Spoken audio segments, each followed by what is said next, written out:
Bismillahirrahmanirrahim. Assalamualaikum warahmatullahi wabarakatuh. Terima kasih moderator, terima kasih guru kami Profesor Sosebidal yang telah hadir di ruang majelis jamaah PSI yang mulia ini. Perkenalkan kami jamaah PSI yang sudah sedia dua di sini, jadi sudah sedia ya. Jadi di usia-usia sudah sedia. Baik, terima kasih pada Dr. Zulkeri. Saya bukan anggota Majelis Adat Aceh lagi, bukan lagi. Kita sudah selama konflik di Majelis Adat saya lebih mengundurkan diri, ya. Jadi tidak aktif lagi di Majelis Adat. Jadi begini. Inilah sesuatu degradasi terhadap etik-etik dan karakter orang Aceh ini yang ditambahkan intelektual Islam pada masa lalu yang sangat santun. Ini adalah kesalahan dari pemerintah sebenarnya. Kesalahan pemerintah, terutama yang paling urgent di sini adalah Majelis Adat Aceh dan Kabupaten Kota. Ya, ini menyangkut dengan adat. Kebudayaan ini betul. Kemana kebudayaan yang ditinggalkan oleh para penjajah? Kemana ini adalah sesuatu yang dikeluarkan dalam tubuh manusia ini bersifat yang sangat sudah seperti Prof kata tadi, yang sangat sudah ini memuncak ya. Ini malah dianggap oleh orang Aceh sendiri itu masalah-masalah tabu, sangat tabu ya. Jadi ini kan kebudayaan, tata etika yang pernah ditinggalkan oleh Belanda, terbentuk pokok lemo, bagaimana itu adalah hal-hal permainan yang ditinggalkan oleh Belanda. Nah, kemana ini berlaku bagi orang yang telah menjajah Aceh dari mengganggu agamanya sendiri. Jadi begitu emosional yang timbul secara spontanitas terjadilah kemana.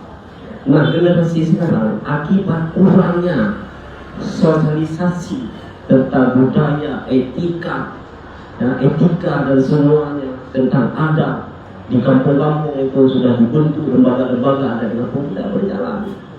Kita sibuk dengan politik, kita sibuk dengan kokir, kita jadi harkat martabat ini degradasi yang luar biasa. Jadi berbicara hari ini Aceh juga Aceh pakai menurut saya tidak ada sama sekali lagi. Kalau tidak sedini mungkin ini diperbaiki. Ini sudah besar. Jadi gara-gara mencari konten yang lebih menarik dan sebagainya, mereka mau pergunakan ini. Kenapa? Tidak ada temuan. Ini untung ada Dr. Zulkeri kemarin. Selaku beliau juga bertanggung jawab. Karena beliau pengawasan dalam media harus bertanggung jawab. Jadi semua kita ini bertanggung jawab, terutama kita ini yang tua. Kita sering pulang pergi ke sana kemari ke daerah, jumpa tamu dengan Malaysia, jumpa dengan orang-orang kita orang-orang yang sambut musafir di Aceh. Ketika ditanya apa yang kita mau jawab, kita punya wali, punya semua ini, tidak ada itu belum dibiarkan begitu saja. Nah, dalam konteks ini saya lebih berpendapat kita tidak ada berakhlak secara agamais. Generasi sekarang tidak ada berakhlak secara agamais, karena tatanan dalam pergaulan dan berkomunikasi antar masyarakat ya yang diatur oleh adat yang berakhlak mulia, kuat akidahnya dalam penegakan syariat Islam. Nah, ini suatu pelecehan terhadap harkat martabat orang Aceh.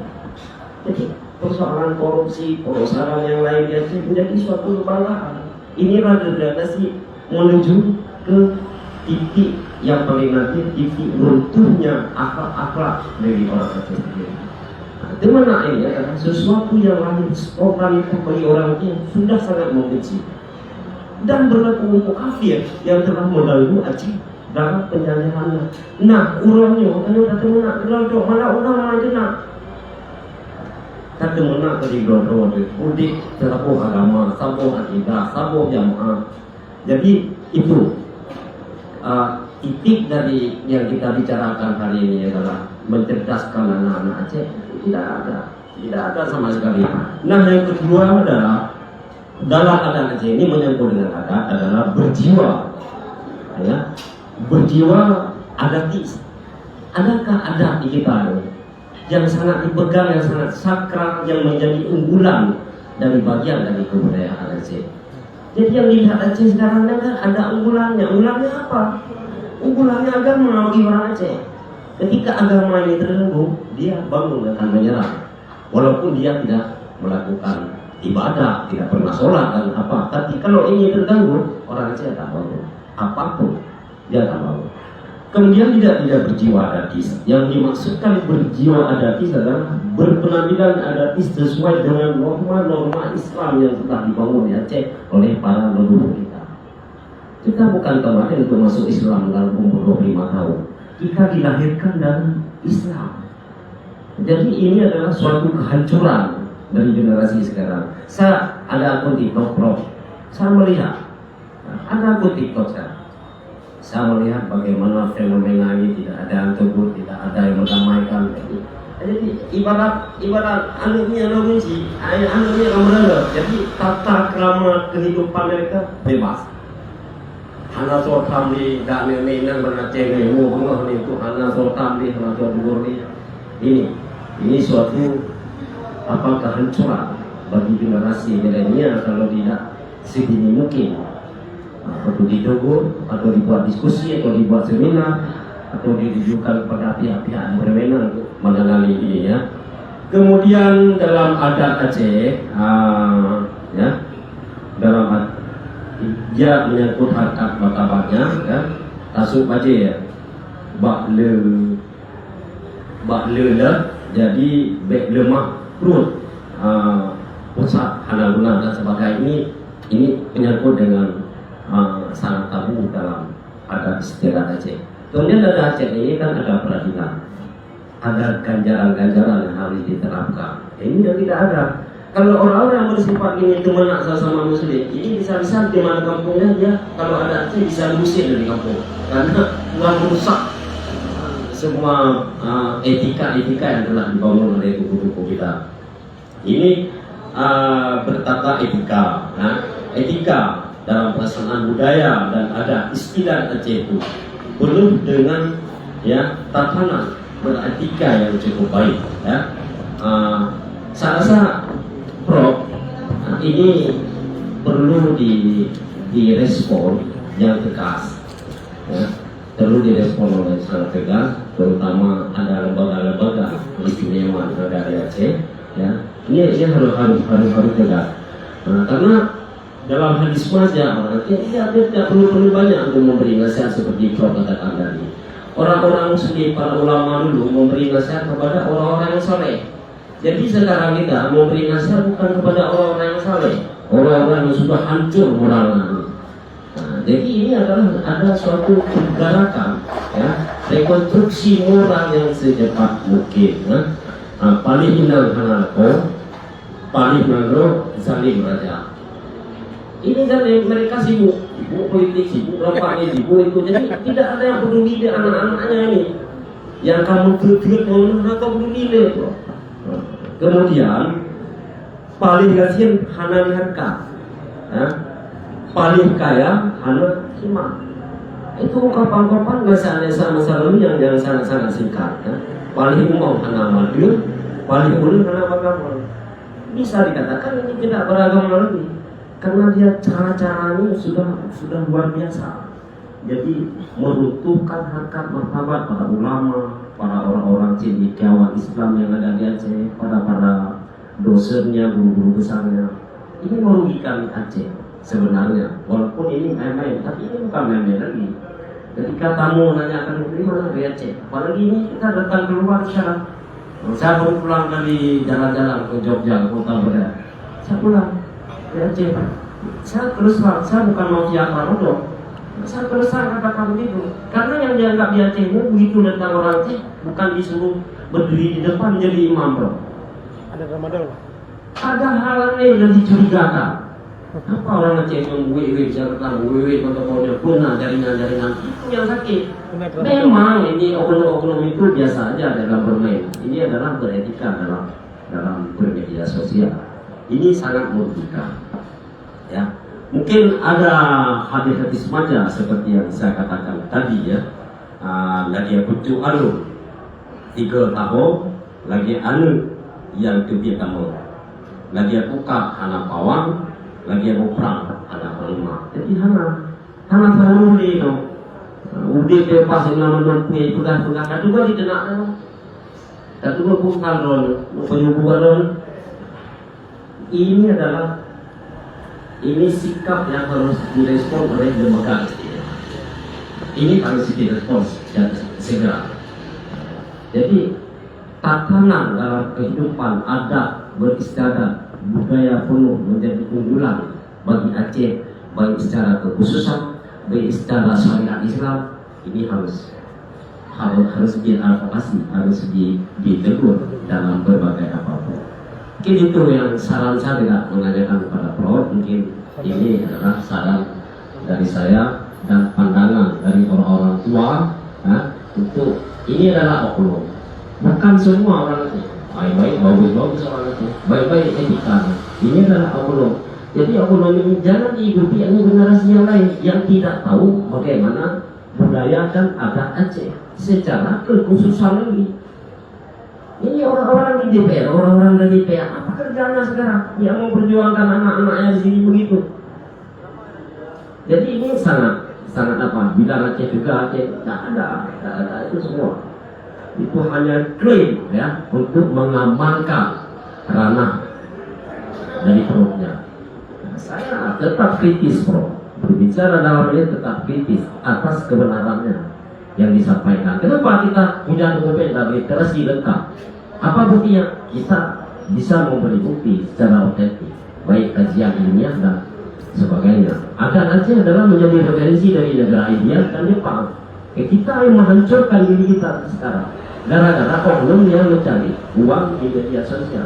Ini kan untuk menggerakkan bagusnya akun tersebut. Ini pendapat saya mungkin bisa terrespon kepada pihak-pihak yang lain.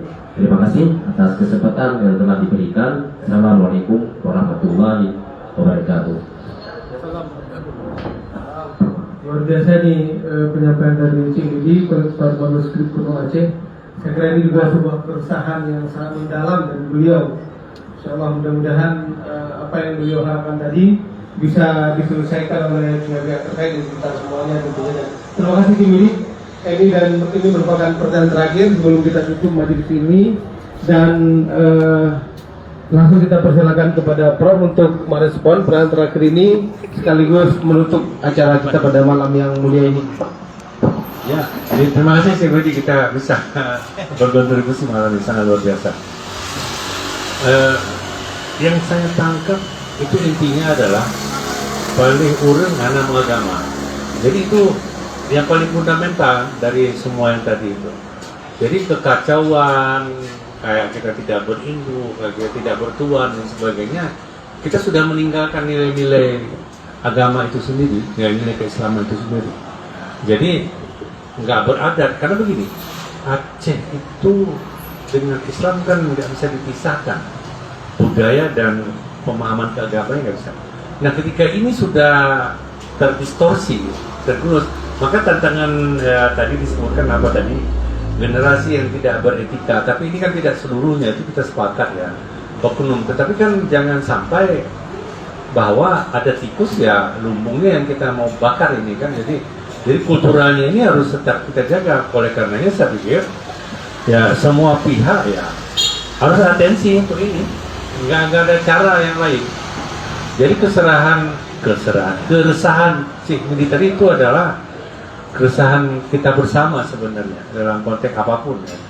Karena memang ini kan terjadi dinamika pergeseran yang mengarah kepada sebuah proses dehumanisasi dan despiritualisasi. Itu yang saya amati sebenarnya. Jadi bukan kehadiran bahwa orang berbuat keliru akulturasi budaya, Ini semuanya kan proses untuk menghilangkan nilai-nilai kemanusiaan itu sendiri, menghilangkan nilai-nilai kebudayaan keaceh itu sendiri, dan nilai-nilai spiritualitas yang bersumber dari keislaman itu sendiri, itu akan anjlok dia semuanya tidak akan. Nah, akhirnya pada titik poin tertentu ini sangat berbahaya bagi generasi kita. Saya nggak tahu ada apa Aceh 22 tahun akan datang misalnya. Ketika 2000, pernah nggak berpikir kan? 2045 itu Indonesia 100 tahun, 1 abad. Kita 22 tahun lagi menjelang 1 abad itu. Jadi kalau generasinya seperti ini, tergerusi itu, ini sangat rawan dan sangat berbahaya saya pikir. Jadi ini harus ada benteng-benteng yang kita gerakkan ya. Yang paling tidak ya kita harus terjun. Solusi positifnya adalah tinggalkan hal-hal yang negatif itu. Jadi lebih banyak ya konten-konten positif itu yang kita tumbuh kembangkan. Baik dalam berbudaya, dalam beretika, dalam berkomunikasi, dalam berbangsa, semua dalam dinamika kehidupan itu. Jadi kalau sudah basisnya keislaman, saya pikir ini lambat laun akan memang terdengar normatif. Tetapi harus ada eksekusi.